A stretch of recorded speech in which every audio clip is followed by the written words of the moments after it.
공수처가 손준성 검사에게 구속영장을 청구했다가 기각된 것을 두고 여러 후속 보도들이 나오고 있습니다. 어제는 한 문장에 성명불상이라는 표현이 3-4번 나왔다.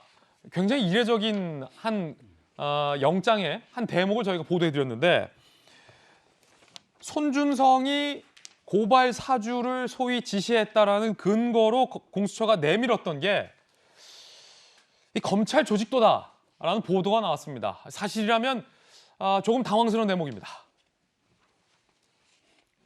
공수처가 손준성 검사를 향해서 고발장 작성 및 전달 지시를 주장하고 있는데, 2가지 내부 조직도를 근거로 제시했다라는 보도가 나왔습니다. 지난 26일 영장 실질심사 당시 조직도 1, 성모모 임모모 검사 이름 위에 손준성이라고 글씨를 수기로 작성해서 자, 이게 조직도입니다 하고 근거로 냈다라는 거. 조직도 2번째, 손준성 성모모 임모모를 병렬로 표기한 조직도.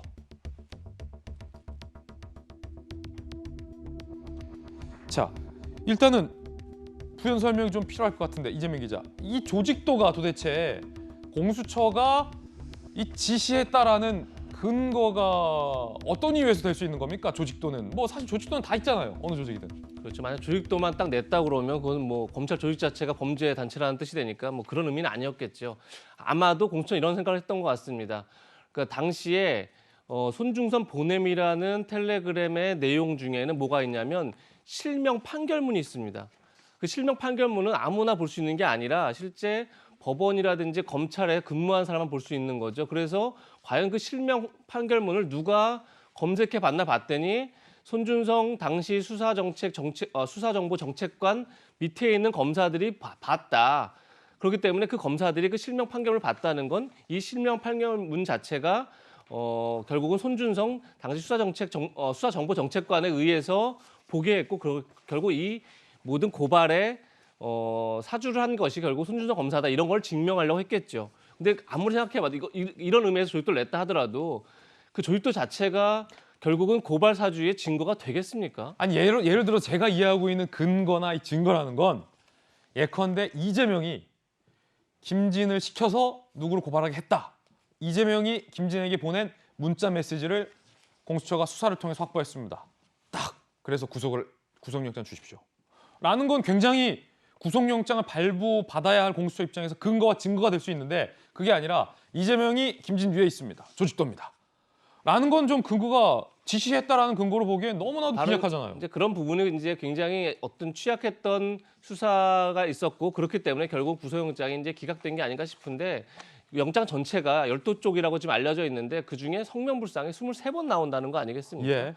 그만큼 수사가 거의 이루어지지 못한 거죠. 근데 어제 말씀드린 것처럼 물론 손준성 검사를 포함해서 그 관련자들이 협조를 잘 안 했다라는 점이 있겠지만 수사 협조하는 관련자 많지 않죠. 근데 그걸 어떻게 증거로 돌파해내냐의 문제였는데, 그것이 없는 상태에서 결국은 좀 구속영장을 예. 신청했고, 청구했고, 그러다 보니까 조직도라는 약간 이제 어떤 증거를 제시할 게 없다 보니까 조직도까지 동원된 게 아닌가, 이런 생각이 듭니다. 그런가 하면 구멍 숭숭 성명불상 영장에 이어서 윗선의 이름도 잘못됐다고 합니다. 틀렸다고 합니다. 성명불상은 23번 등장하고 작년 4월 대검 차장검사 이름을 조남관으로 영장에 적시했는데, 알고 봤더니 당시 차장검사는 9번선 차장검사였습니다. 사실관계조차 틀렸다라는 보도가 나왔습니다. 한 검찰 간부, 당시 대검 차장 누군진 윤 전 총장으로 가는 보고라인을 구성하는 본질인데 기본적 사실관계조차 공수처가 파악을 못한 거다. 현직 차장검사는 공수처 2인자인 차장이 주임검사 맡은 구속영장이 이토록 허술하다라고 비판을 했습니다. 자, 윤석열 캠프에서는 어떻게 보십니까? 차장 이름도 틀리고 성명불상도 23번 나오고 조직도까지 썼다는데. 공수처의 최대 위기죠. 공수처가 출범했을 때 정치적 중립이 핵심이라고 여야 모두 입을 모아서 얘기하지 않았습니까? 손준성 검사에 대해서 체포영장이 기각됐는데 구속영장을 치는 사상 초유의 일들이 벌어졌고요. 지금 나오고 있는 상황들처럼 결국은 고발장을 누가 작성했는지조차 확인하지 못한 상태 속에서 오직 야권의 유력한 대권자인 윤석열 후보를 향해서 흠집내기식의 정치 수사에 나선 것 아니냐, 이렇게 얘기할 수 있는 근거를 공수처가 충분히 제기했다고 생각합니다. 손준성 검사에게 보냈던 문자 메시지에서는 이 국민의힘 야당의 경선 일정 등에 대해서 운운하는 모습들까지 있는데 송영길 더불어민주당 대표가 나서서 이 MBC PD수첩의 보도 방송 이후 나타났던 녹취록을 근거로 수사를 압박하니까 여당의 대표의 입맛에 맞춰서 공수처가 수사에 나선 것 아니냐 이런 의혹들이 상당히 제기되고 있습니다.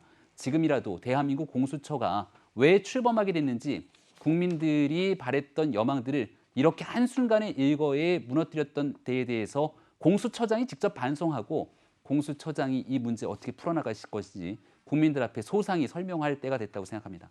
자, 윤석열 캠프의 의견까지 들어봤습니다. 저희들은 6초 광고 후에 돌아오겠습니다. 잠시 후에 뵙죠.